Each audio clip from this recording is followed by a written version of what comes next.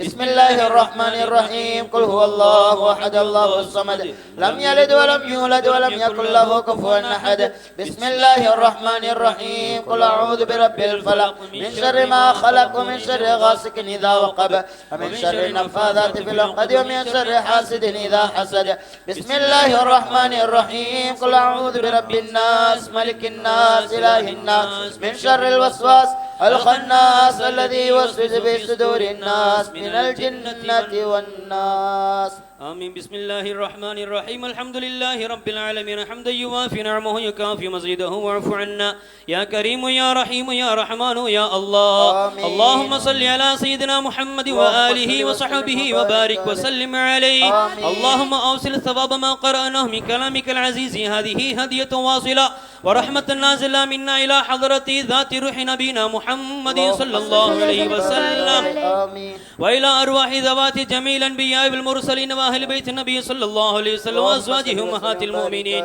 وإلى أرواح جميع مشايخنا أولياء الله تعالى كلهم أجمعين آمين. خصوصا منا منهم أخينا في الله محمد إبراهيم المرحوم آمين. اللهم اغفر له وارحمه آمين. اللهم اغفر له وارحمه آمين. وعافه واعف عنه آمين. وأكرم نزله ووسع مدخله آمين. ونقه من الخطايا كما ينقى الثوب الأبيض من الدنس آمين. اللهم اجعل قبره روضة من رياض الجنان آمين. اللهم اجعل قبره روضة من رياض الجنان آمين. ولا تجعل قبره حفرة من حفر النيران آمين. ألا إن أولياء الله لا خوف عليهم ولا هم يحزنون آمين. ربنا آتنا في الدنيا حسنة وفي الآخرة حسنة وقنا عذاب النار آمين. وصلى الله تعالى وسلم وبارك على خير خلقه سيدنا محمد وآله وصحبه أجمعين آمين بفضل سبحان ربك رب العزة عما يصفون وسلام على المرسلين والحمد لله رب العالمين يا نبي سلام عليكم يا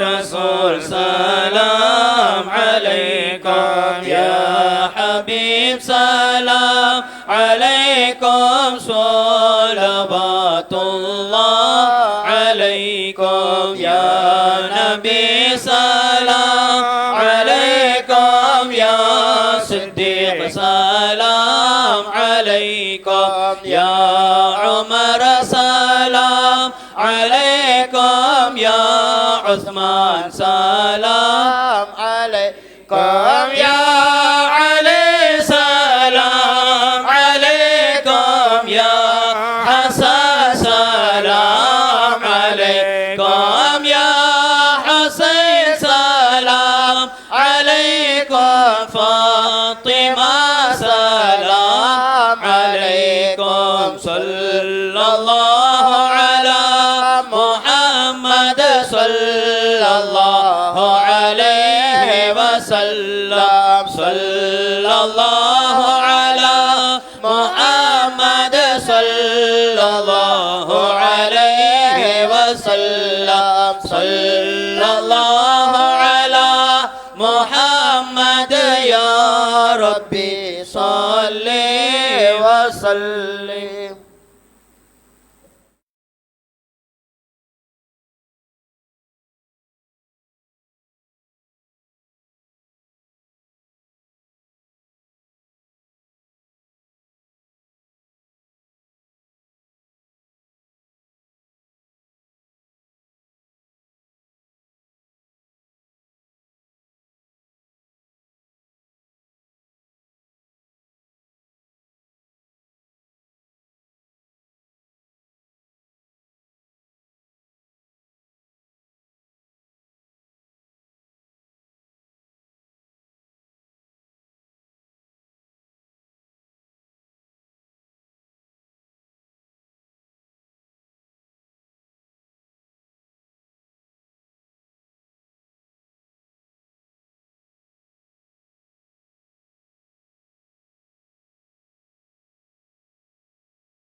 அஸ்ஸலாமு அலைக்கும் வரஹ்மத்துல்லாஹி வபரகாத்துஹு. அல்ஹம்துலில்லாஹி ரப்பில் ஆலமீன் வஸ்ஸலாத்து வஸ்ஸலாமு அலா சய்யிதினா முஹம்மதின் வ அலா ஆலிஹி வ ஸஹ்பிஹி அஜ்மஈன். அம்மா பஅத். கண்ணியத்துக்குரிய உலமாக்களே மற்றும் பெரியவர்களே, தாய்மார்களே, சகோதர சகோதரிகளே, வாராந்த திக்ர் மஜ்லிஸ் இன்று விசேடமாக இன்று உலகளவில் போற்றப்படுகின்ற இந்தியாவிலே முத்துப்பேட்டையிலே நல்லடக்கம் பெற்றிருக்கின்ற ஷேகுத்தபா ஹக்கீம் ஷேக் தாவூத் வலியுல்லா கத்தஸல்லாஹு சிர்ரஹுல் அசீஸ் நாயகம் மன்னவர்கள் பேரில் மௌலித் மனாகிபையும் ஓதியிருக்கின்றோம்.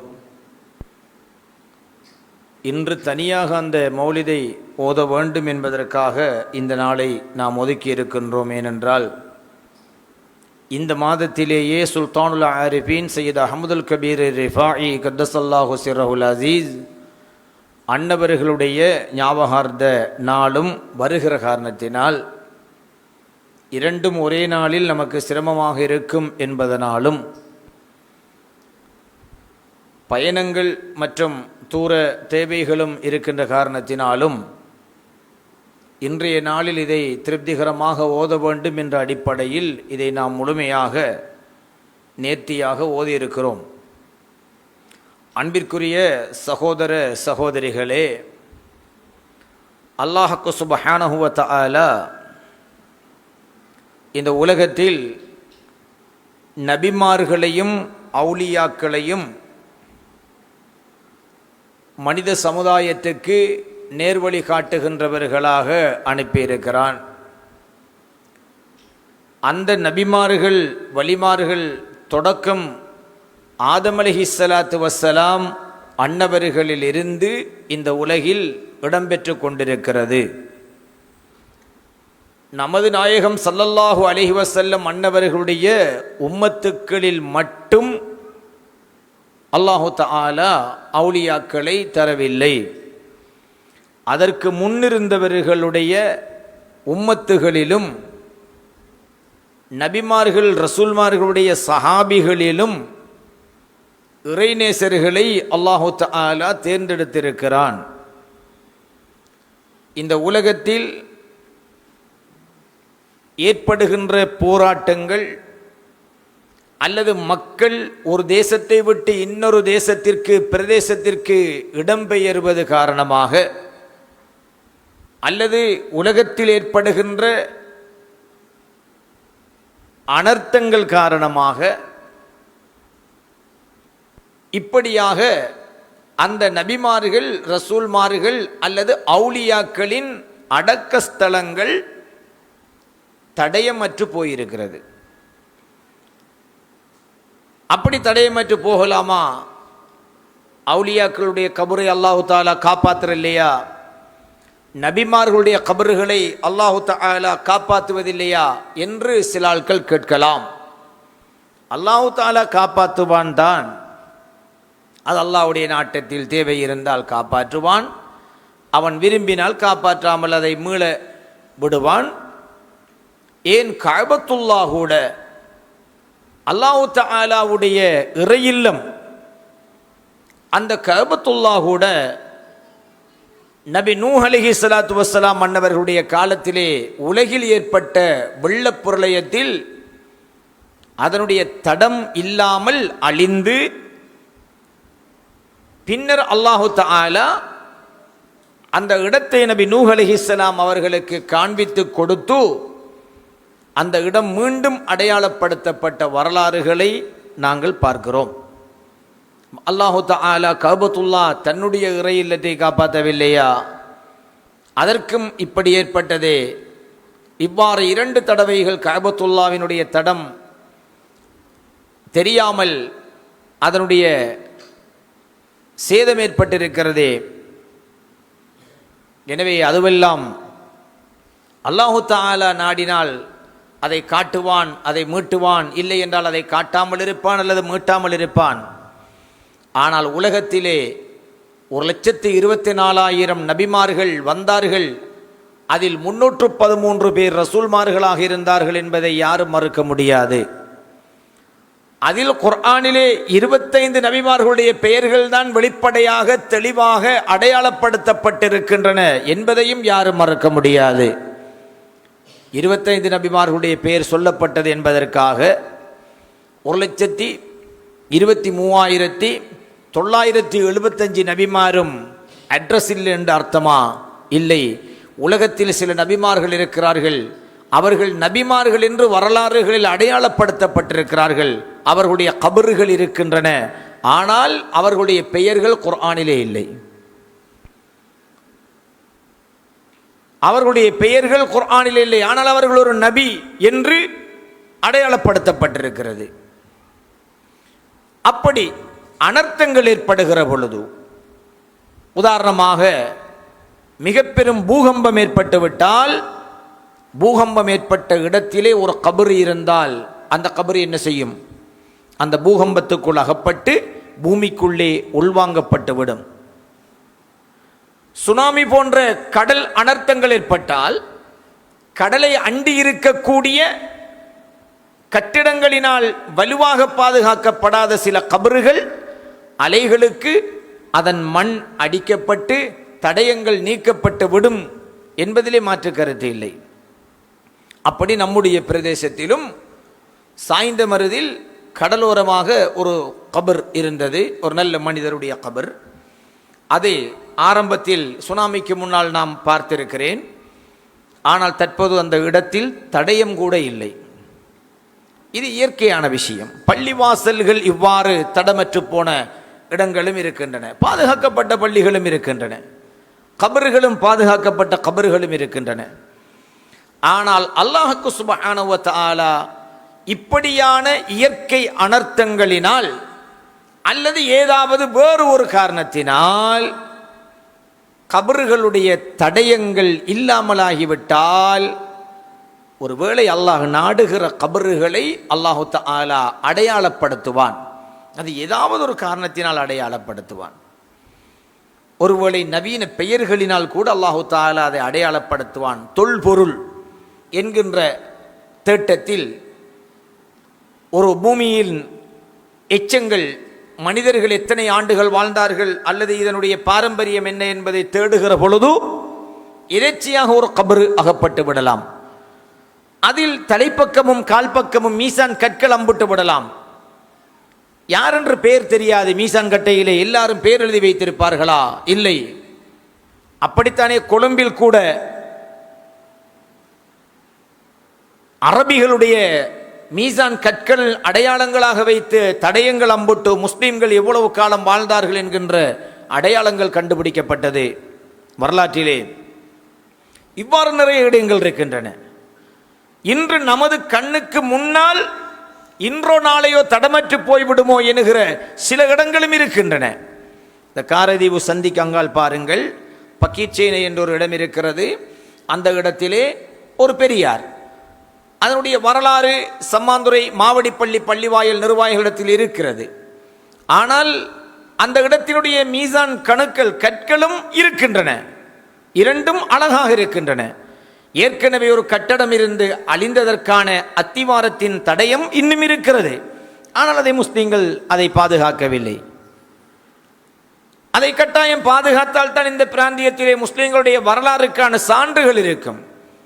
அதே போன்று காரைதீவு சந்திக்கு சற்று பக்கத்திலே சாய்ந்தமருது பள்ளி வாசலினால் கைவிடப்பட்ட ஒரு இடம், பராமரிப்பு அற்று அந்த கபறு உடப்பட்டு இன்று அந்த காணியை கூட முஸ்லீம்கள் போய் எடுக்க முடியுமா என்பது ஒரு வழக்காக நீதிமன்றத்திலே இருப்பதாக நாம் அறிகிறோம். முடிந்து விட்டதா இல்லையா என்று தெரியவில்லை. வரலாறுகளை நாங்கள் என்ன செய்கின்றோம்? இழக்கின்றோம். இவைகள் மொத்தமாக ஒருவேளை மறைந்தாலும் ஏதாவது ஒரு கட்டத்தில் நாங்கள் மண்வெட்டியை வைத்து மண் வெட்டுகின்ற பொழுதோ அல்லது ஏதாவது தேவைக்கு நிலத்தை தோண்டுகின்ற பொழுதோ இவைகள் தடயம் ஏற்பட்டு விட்டால் அதை அல்லாஹு தஆலா அந்த காலத்திற்கு வெளிப்படுத்துவான்.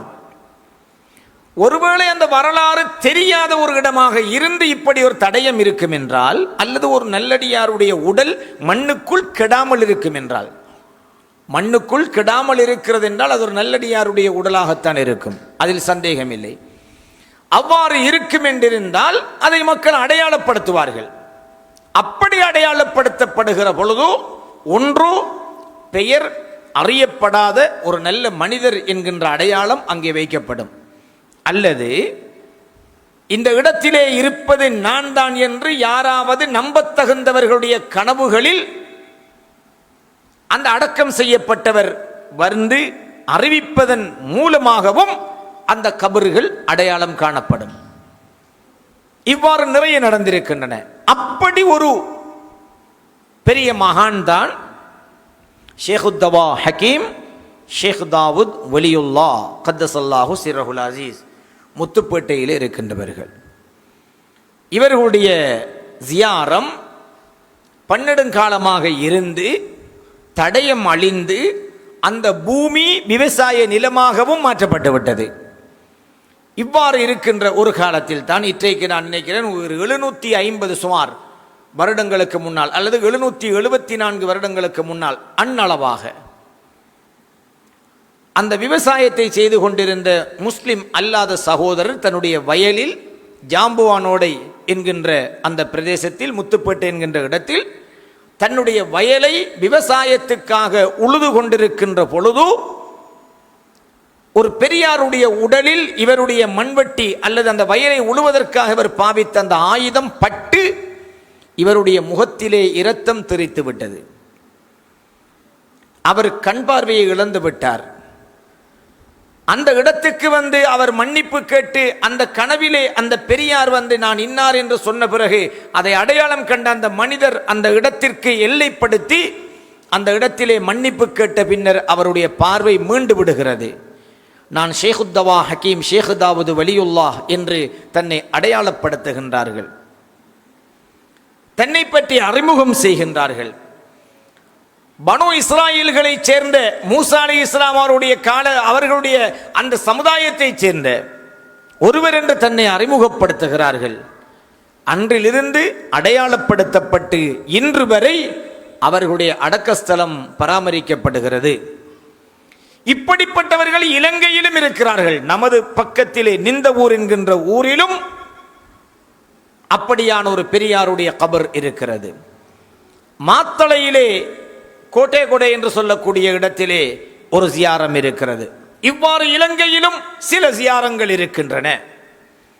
இதில் ஆச்சரியப்படுவதற்கு நாம் ஒன்றுமில்லை. அல்லாஹ் தடயங்கள் அழிந்தாலும் அவன் நாடியவர்களை அல்லாஹு தஆலா வெளிப்படுத்துகிறான்.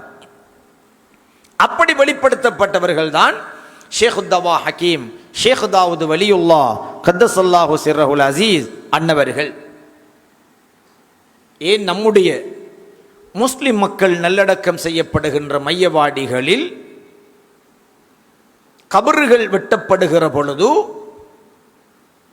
உடல் முழுமையாக இருந்து மண்வெட்டியினுடைய தாக்கத்தினால் இரத்தம் வந்த முஸ்லிம் ஜனாசாக்கள் நல்ல மனிதர்களாக வாழ்ந்தவர்களுடைய உடல்கள் கபறுகளிலே தென்பட்டு அடையாளம் காணப்படவில்லையா? இருக்கிறது. கபருக்கென்று இஸ்லாத்திலே தனியான அந்தஸ்து இருக்கிறது. மூமினான கபறுகளுக்கு நல்ல அடியார்களுடைய கபறுகளுக்கு சலாம் சொல்லுங்கள் என்று ஸல்லல்லாஹு அலைஹி வஸல்லம் கற்றுத் தருகிறார்கள். உக்கிப்போன உடல்களுக்குத்தான் சலாம் என்றால் அந்த சலாத்தை மையவாடிக்கு சென்று சொல்ல வேண்டிய அவசியம் இல்லையே. ஒரு மரணித்த ஒருவருக்காக நாம் சலாம் சொல்ல முடியுமா முடியாதா என்றால் இஸ்லாம் சொல்கிறது சலாம் சொல்லு. சலாம் சொல்லுகிற பொழுது அஸ்ஸலாமு அலைக்கும் யா தார கௌமில் முஃமினீன், மூமின்களே என்று விழித்து அந்த சலாத்தை சொல்லு. ஏனென்றால் மூமின்களுடைய உடல் கெடுவதில்லை. இல்லை அது கெட்டு போச்சு, அங்க எந்த தடயமும் இல்லை, எலும்பும் இருக்காது என்று நம்புவதாக இருந்தால் அந்த சலாத்தை மையவாடிக்கு சென்று சொல்லணும் என்ற அவசியம் இல்லையே. வீட்டிலிருந்து சொல்லலாம் தானே. அப்ப அங்க ஆள் இல்லையே, ஆள் இருக்க போய்த்தான் நம்ம என்ன செய்யறோம், அங்க நம்ம சலாத்தை சொல்கிறோம். இவ்வாறு முஸ்லிம் மையவாடிகளில் நல்லடியார்களாக நல்ல மனிதர்களாக வாழ்ந்து மறைந்தவர்களுடைய உடல்கள் கூட கெடாமல் இருந்து இரத்தம் பாய்ந்த வரலாறுகள் இருக்கின்றன. கஃனோடு உடல் அவ்வாறே இருந்த வரலாறுகள் இருக்கின்றன. கஃன் துணி கூட இத்து போகாத வரலாறுகளும் இருக்கின்றன. ஒரு துணி எவ்வளவு காலத்துக்கு கபருக்குள் இருக்கும்? துணி கூட இத்து போகாத உடல்கள் கபர்களுக்குள் இருந்த வரலாறுகள் இருக்கின்றன நிதர்சனமாக. இதுக்கு ரவாஹுல் புகாரி ரவாஹு முஸ்லிம் எல்லாம் தேவையில்லை. முத்துப்பேட்டையில் இருக்கின்ற ஷேக் தாவூத் வலியுல்லாஹ் ரலியல்லாஹு அன்ஹு அவர்களுடைய அடக்க ஸ்தலத்துக்கு ரவாஹுல் புகாரியோ ரவாஹு முஸ்லிமோ ஒரு மனிதன் தேட முடியுமா? வேண்டுமா? அவசியமில்லை. நிஜத்தில் கண்ணுக்கு முன் இருக்கின்ற ஒன்றை நம்மால் ஏற்றுக்கொள்ள முடியாத நமக்கு புகாரியில் இருந்தால் என்ன, இல்லாதிருந்தால் என்ன? அப்படிப்பட்டவர்கள் தான் ஷேக் தாவூத் வலியுல்லாஹ் கத்தஸல்லாஹு சிர்ரஹுல் அசீஸ் அன்னவர்கள். இவர்களுடைய அற்புதம், இதனுடைய ஆற்றலை கொடுத்தவன் அல்லாஹ். நமது அறிவுக்கு அப்பாற்பட்ட விஷயம். அல்லாஹு தஆலா இவர்களுடைய பெயரில் யாராவது ஏதாவது தான தர்மங்களை கொடுக்கின்ற பொழுது, இவர்களுடைய பொருட்டினால் நோய்கள் குணமடைய வேண்டும் என்று பிரார்த்திக்கின்ற பொழுது, பிரார்த்தனை அல்லாஹ்விடத்தில் இவர்கள் பொருட்டினால் என்று நாம் கேட்கின்ற பொழுது, அல்லாஹு தஆலா அவர்களுக்கு கொடுத்த ஒரு அற்புதம், அவர்கள் கனவிலே வந்து அந்த நோயாளிக்கு நோய்களை குணப்படுத்துகின்றார்கள். இது நிஜமாக பலருக்கு நடந்திருக்கிறது. அவ்வாறு நடக்க முடியுமா என்று கேட்டால் அது சாத்தியமானது. கனவுக்கும் ஒரு உண்மை இருக்கிறதே. நபிகள் நாயகம் ஸல்லல்லாஹு அலைஹி வஸல்லம் அவர்களே சொல்கிறார்கள், சஹருடைய நேரத்திலே காணுகின்ற கனவுகள் உண்மையானவை என்று சொல்கிறார்கள். சஹருடைய நேரத்தில் காணுகின்ற கனவுகள் உண்மையானது என்று சொல்கிறார்கள் ஸல்லல்லாஹு அலைஹி வஸல்லம். அப்படி என்றால் கனவுக்கு ஒரு உரிமை, ஒரு உண்மை இருக்கிறது. கனவு என்பது அல்லாஹ்வினுடைய வஹி, இறை செய்தியினுடைய 46இல் ஒரு பகுதி என்கிறார்கள் ஸல்லல்லாஹு அலைஹி வஸல்லம். அப்படி என்றால் கனவுக்கும் ஒரு உண்மை இருக்கிறது. நான் காணுகின்ற கனவு அல்லாஹ் தருகின்ற வஹி என்கின்ற உதிப்பின் 46இல் ஒரு பகுதி என்று ஸல்லல்லாஹு அலைஹி வஸல்லம் சொன்ன பிறகு, சஹருடைய வேளையில் நாம் காணுகிற கனவு உண்மையானது என்று ஸல்லல்லாஹு அலைஹி வஸல்லம் சொன்ன பிறகு, நாம் காணுகிற கனவை நாமே ஏன் பொய் என்று கருத வேண்டும்? சஹருடைய வேளையிலே ஒரு பெரியார் கனவுலே தோன்றுகிறார். நான் தான் முத்துப்பேட்டை ஷேக் தாவூத் வலியுல்லாஹ் என்று சொல்கிறார். உங்களுடைய நோய் குணமடையும் என்று ஆசீர்வாதம் செய்கிறார். காலையில் அல்லது சுபகுடைய வேளையில் கண் விழிக்கிற பொழுது அந்த நோய் நீங்கிவிட்டதாக ஒரு மனிதன் உணர்கிறான். இதில் என்ன தவறு இருக்கிறது? சாத்தியமா இல்லையா என்பது அனுபவ ரீதியாக சாத்தியம் ஆனது என்றால் அதற்கு நாம் என்ன செய்வது? நம்பித்தானே ஆக வேண்டும். அவ்வாறு நம்புவதனால் என்ன பிழை ஏற்பட போகிறது?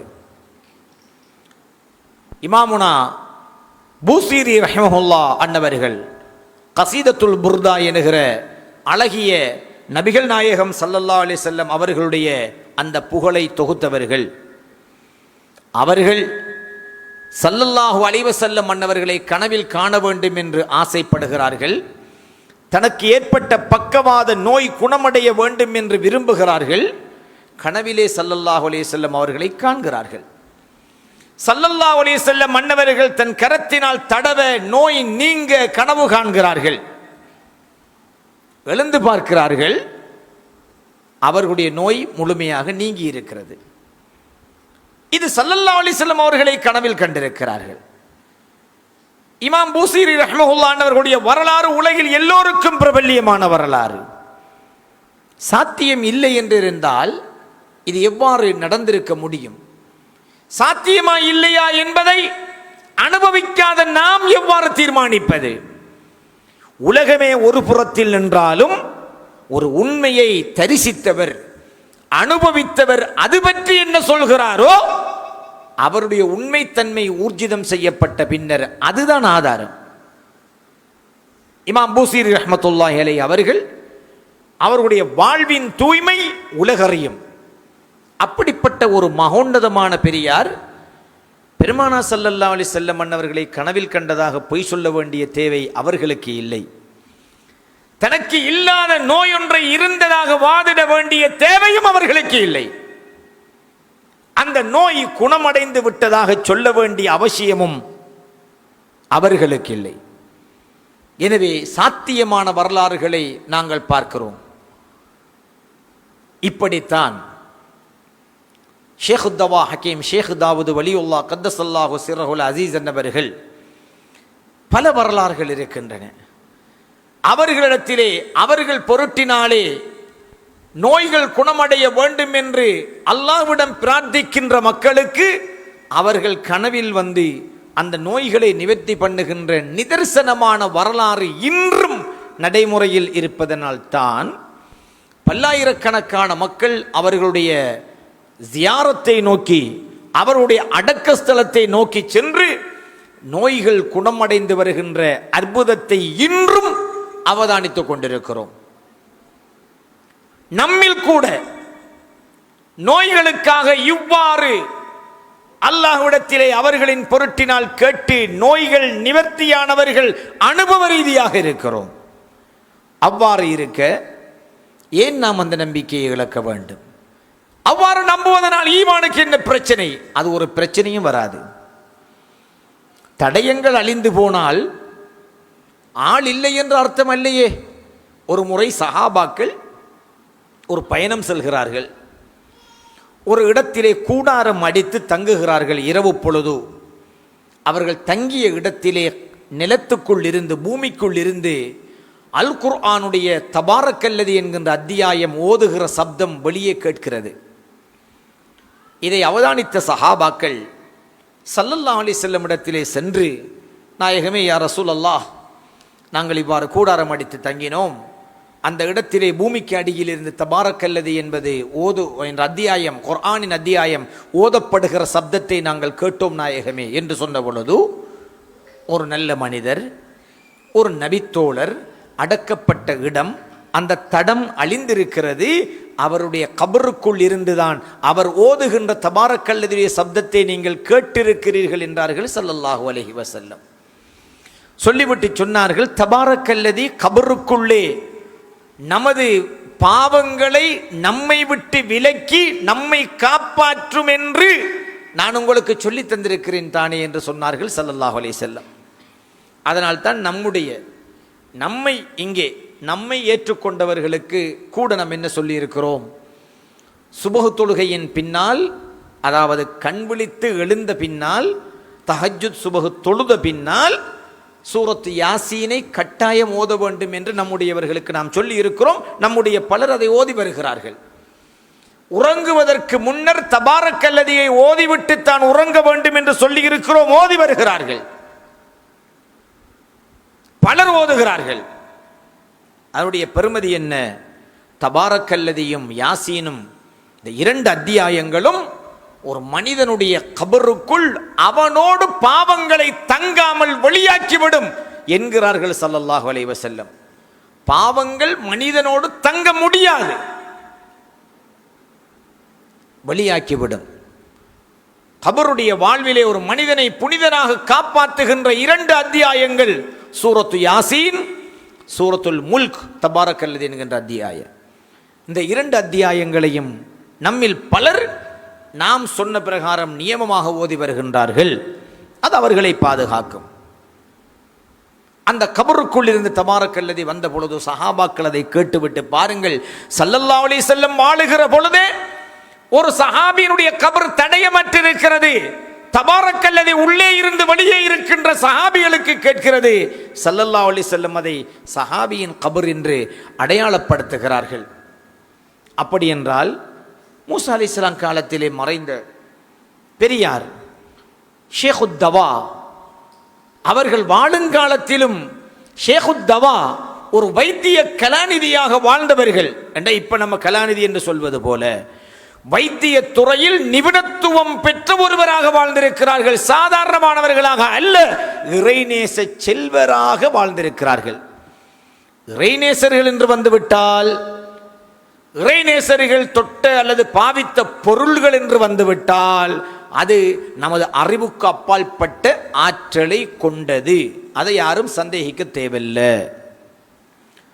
ஆயிஷா சித்திகா ரலியல்லாஹு தஆலா அன்ஹா, அவர்களுடைய சகோதரி அஸ்மா ரலியல்லாஹு தஆலா அன்ஹா போன்றவர்கள் எல்லாம் ஸல்லல்லாஹு அலைஹி வஸல்லமுடைய ஆடை அல்லது அவர்களுடைய முடிகளை தண்ணீரில் கழுவிவிட்டு நோயாளிகளுக்கு குடிக்க கொடுப்பார்கள். நோய் நிவர்த்தியாகும். ஹதீதுகள் பதியப்பட்டிருக்கின்றன. இது அல்லாஹ் கொடுக்கின்ற ஆற்றல், அல்லாஹு தஆலா ஏற்படுத்தி இருக்கின்ற அற்புதம். அல்லாஹ் தான் நாடிய அடியார்களுக்கு இப்படியான ஆற்றலை கொடுப்பதை நீ எவ்வாறு கொடுக்க முடியும் என்று அல்லாஹ் கிட்ட கேட்க முடியுமா? அல்லாஹ்வின் ஆற்றலையும் சக்தியையும் அவன் கொடுக்கின்ற கிஃப்ட் அன்பளிப்புகளையும் கேள்விக்குட்படுத்த எந்த மனிதனுக்கும் அதிகாரம் இல்லை. அவ்வளவுதான். நடக்குமா நடக்காதா? நடக்காட்டி உனக்கு நடக்கலையா அதை விட்டு விலகிட்டு போயிரு. நடந்தவர்கள், அனுபவித்தவர்கள், அந்த அருளை பெற்றவர்கள் தங்களுடைய அனுபவத்தை அவர்கள் பதிவாக்குகிற பொழுது அதை ஏற்றாக வேண்டும். அதுவும் நல்லடியார்கள். இன்று உலகத்தில், குறிப்பாக இந்திய தேசத்தில் ஷேக் தாவூத் வலியுல்லாஹ் கத்தஸல்லாஹு சிர்ரஹுல் அஸீஸ் அன்னவர்களுக்கு பின்னரான அவருடைய கபர் அடையாளப்படுத்தப்பட்டதன் பின்னர் தோன்றிய ஆயிரக்கணக்கான ஞானிகள், ஒளிமார்கள் இந்தியாவில் இருக்கிறார்கள். ஏன், நம்முடைய எஜமான் ஷாஹுல் ஹமீத் பாதுஷா நாயகம் அன்னவர்கள் கூட ஷேக் தாவூத் வலியுல்லாஹ் அன்னவர்களுடைய கபர் அடையாளம் காணப்பட்ட பின்னர் தோன்றியவர்கள் தான். யாராவது இறைநேசர்கள், எந்த இறைநேசராவது ஞானிகளாவது அங்கே ஷேகுத்தவா ஹக்கீம் ஷேக் தாவூத் வலியுல்லாஹ் கத்தஸல்லாஹு சிர்ரஹுல் அஸீஸ் அன்னவர்களை பிழை என்று அல்லது இது உண்மையல்ல என்று சொல்லி இருக்கிறார்களா? இல்லை. அத்தனை பெரியார்களும் உத்தரவாதம் அளித்த ஒரு தர்கா, ஒரு ஜியாரம். ஏன், அவ்வளவு தூரம் தேவையில்லை. நமது வாழ்வில் நாம் அதை அனுபவித்திருக்கிறோம் என்கின்ற பொழுது அப்படியான பெரியார்களுக்கு அல்லாஹு தஆலா கொடுத்திருக்கின்ற ஆற்றலை, அற்புதங்களை, கண்ணியங்களை, சிறப்புகளை நீ ஏன் கொடுக்க முடியும், ஏன் கொடுத்தாய், எவ்வாறு கொடுக்க முடியும் என்று அல்லாஹ்வை கேள்விக்குட்படுத்துவதற்கு எந்த மனிதனும் முற்படக்கூடாது, முற்படவும் முடியாது. எனவே ஷேக் தாவூத் வலியுல்லாஹ் கத்தஸல்லாஹு சிர்ரஹுல் அஸீஸ் அன்னவர்களுடைய அற்புதங்களை நம்புவோம். அவர்களுடைய மருத்துவ ஆட்சி இன்றும் பலருக்கு நடந்து கொண்டிருக்கின்றதை நம்புவோம். அந்த அடிப்படையில் நம்முடைய காரியங்களை அவர்கள் பொருட்டினால் அல்லாஹ்விடத்திலே நாம் அடைந்து கொள்ளுவோம். எல்லாம் வல்ல அல்லாஹ்வுக்கு சுப்ஹானஹு வ தஆலா நம் அனைவருக்கும் அவர்களின் பொருட்டினால் நம்முள் ஏற்பட்டிருக்கின்ற நோய் நொம்பலங்கள், கஷ்ட துன்ப துயரங்கள், பலாய் முசீபத்துக்கள், ஆபத்துக்கள், ஆகத்துக்கள் அத்தனையையும் அல்லாஹ்வுக்கு சுப்ஹானஹு வ தஆலா நம்மை விட்டு நீக்கி ஈமானிய பலத்துடன் நோயற்ற வாழ்வையும் குறைவற்ற செல்வத்தையும் எல்லாம் வல்ல இறைவன் நம் அனைவருக்கும் தந்தல் புரிவானாக. ஆமீன் யா ரப்பல் ஆலமீன். வல்ஹம்துலில்லாஹி ரப்பில் ஆலமீன். அஸ்ஸலாமு அலைக்கும் வரஹ்மத்துல்லாஹி வபரகாத்துஹு.